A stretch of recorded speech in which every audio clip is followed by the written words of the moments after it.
अभी क्या हुआ है कि जब से ये ऑनलाइन दुनिया डेवलप होनी शुरू हो गई है, दैट मीन्स मैक्सिमम चीज़ें थ्रू लैपटॉप और थ्रू मोबाइल फ़ोन्स होनी शुरू हो गई। तो स्पेशली जो इसका बहुत बड़ा इम्पैक्ट आया है, वो टीनेजर्स के ऊपर आया है या स्टूडेंट्स के ऊपर आया है।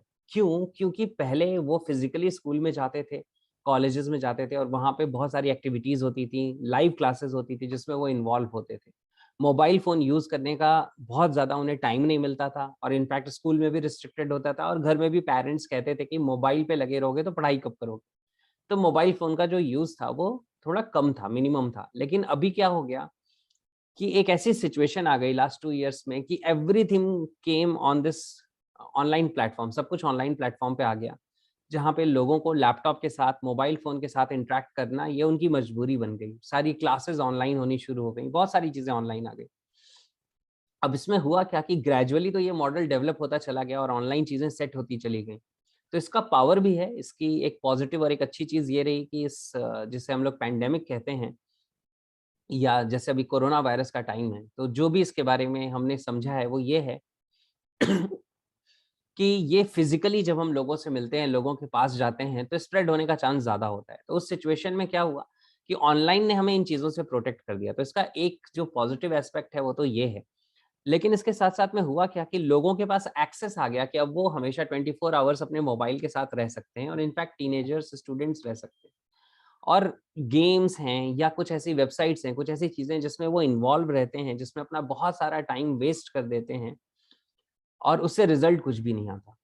अब यहाँ पे समझने की ज़रूरत है कि ये दुनिया में जो भी वेबसाइट्स लोग बना रहे हैं या ऐप्स बना रहे हैं, गेम्स बना रहे हैं, इनको आपकी लाइफ़ में क्या पॉज़िटिव चेंज आना चाहिए उसका कोई इंटरेस्ट नहीं है। आप ये समझ लीजिए बहुत अच्छे तरीके से।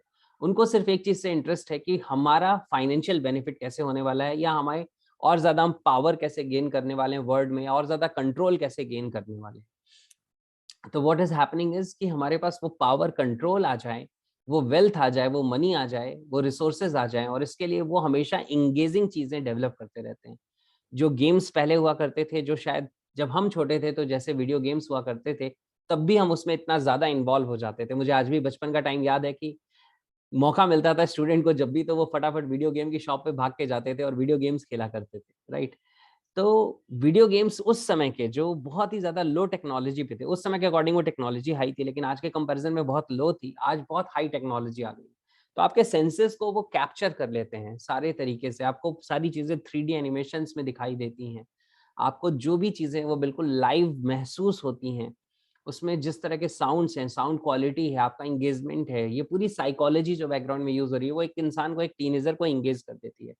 अब होता क्या है कि किसी चीज़ से जिससे हमें इमोशनल नीड्स को फुलफिल करने में हेल्प मिल रही है, क्योंकि 6 इमोशनल नीड्स हैं और 6 इमोशनल नीड्स मैंने जैसे बताया सर्टेनिटी, न्यूनेस, सिग्निफिकेंस यानी कि importance, love and connection, growth and contribution. ये 6 इमोशनल नीड्स हैं या 6 ह्यूमन नीड्स हैं कहना चाहिए और इसमें से सबसे ज़्यादा जो ह्यूमन नीड है वो किस चीज़ की है?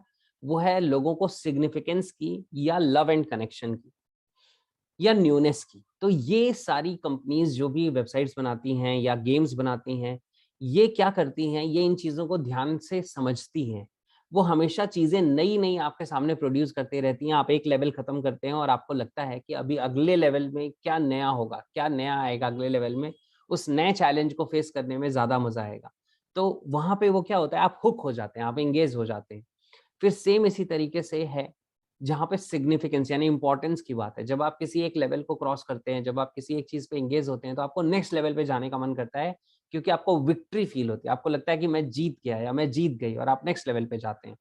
फिर कनेक्शन, पूरी दुनिया में कितने सारे लोग हैं जो इस गेम को खेल रहे हैं, तो उनके साथ भी आप कहीं न कहीं कम्पीट कर रहे हैं, अपने स्कोर्स आप शेयर करते हैं, ये सारी चीज़ें करते हैं। तो उन्होंने क्या किया, ये 3 नीड्स को पकड़ लिया है। न्यूनेस, सिग्निफिकेंस यानी कि इम्पोर्टेंस एंड कनेक्शन और ये तीनों चीज़ों को जब वो इन्वॉल्व कर देते हैं, तो एक इंसान पूरी तरीके से हिप्नोटाइज़ हो जाता है। कोई भी टीनेजर बहुत ज़्यादा हिप्नोटाइज़ हो जाता है क्योंकि उसको लगता है कि बाहर की दुनिया में तो मेरी ये इमोशनल नीड्स है, उसको पता नहीं चलता क्योंकि ये सब कुछ सबकॉन्शियस या जिसे अनकॉन्शियस लोग कहते हैं, उस लेवल पे हो रहा है। तो सबकॉन्शियस लेवल पे क्या है, उसे पता नहीं चल रहा है कि मैं क्यों इस पे इतना ज़्यादा एंगेज्ड हूँ। लेकिन एक्चुअली वो क्यों इतना ज़्यादा एंगेज हो जा रहा है, क्योंकि उसकी इमोशनल नीड्स को कैप्चर कर लिया जा रहा है या उसकी ह्यूमन नीड्स को कैप्चर कर लिया जा रहा है। इसके कारण वो इंसान इतना ज़्यादा एंगेज्ड है।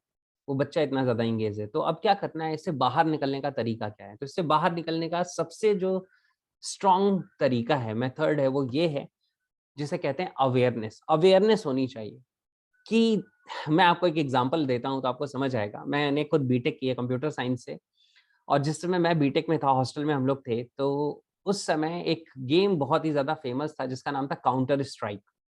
सो काउंटर स्ट्राइक एक जो गेम था, वो काउंटर स्ट्राइक जो गेम होता था, वो कैसा होता था कि उसमें हम टीम्स बना के प्ले करते थे कि यहाँ पे मैं हूँ, मेरे साथ के कुछ लोग हैं, वो जो सोल्जर्स हैं मे बी वो बन रहे हैं, कुछ लोग उसमें एंटी सोल्जर्स या टेररिस्ट बन रहे हैं, और उसके बाद फाइट हो रही है, सारी चीज़ें चल रही हैं।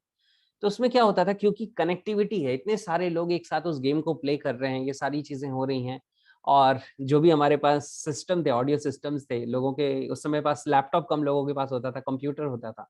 तो कंप्यूटर पे स्पीकर्स लगे हुए हैं और खेल रहे हैं और आवाज़ें आ रही हैं या हेडफ़ोन लगाया हुआ है, तो एक ऐसा माहौल क्रिएट हो जाता है जिसमें बहुत एंगेजमेंट होता था। तो एक बार क्या हुआ कि हमारे इंटरनल एग्ज़ाम्स होने वाले थे और next day morning internal exam था, राइट? और रात में क्या हुआ, खाना खाने के बाद ये था कि अभी रात में बहुत सारा पढ़ना होगा, क्योंकि जनरली इंजीनियरिंग स्टूडेंट्स ऐसे ही पढ़ते हैं कि वो रात में पढ़ाई करते हैं और अगले दिन सुबह एग्ज़ाम देते हैं। तो होता क्या है कि हम लोगों ने डिसाइड किया कि अभी चलो खाना खाने के बाद थोड़ा मूड फ्रेश करने के लिए काउंटर स्ट्राइक का 1-2 गेम, 1-2 राउंड खेल लेते हैं, और उसके बाद फिर क्या करेंगे, उसके बाद फिर पढ़ाई करने बैठेंगे और सब पढ़ाई करेंगे और बहुत अच्छे से करेंगे। वो एक-एक राउंड करते-करते रात के करीब-करीब 3 बज गए, राइट? यानी 3 ओ क्लॉक इन द मॉर्निंग हो गया, और फिर मतलब मुझे अचानक से अवेयरनेस जैसी आई, एक होश आया कि ये हम जो कर रहे हैं, मैं उस गेम को नहीं खेल रहा हूँ, गेम मेरे साथ खेल रहा है, right? I am not controlling that game is controlling मी।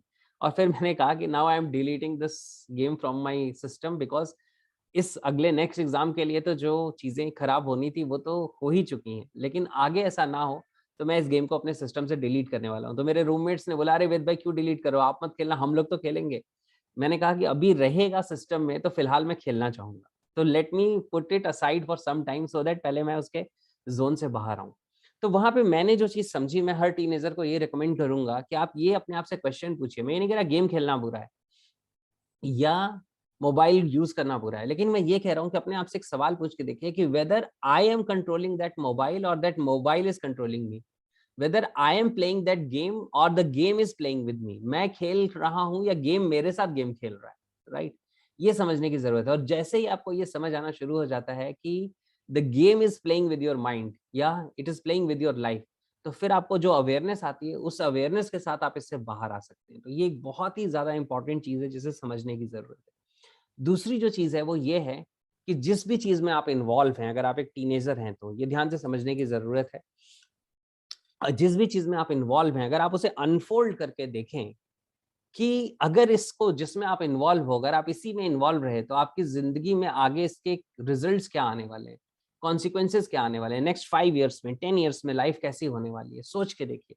अगर आप अपना मेजर टाइम इन चीज़ों पे लगा रहे हैं, तो नेक्स्ट 10 इयर्स में क्या आप अपनी ज़िंदगी को एक बेहतर शेप दे पाएँगे?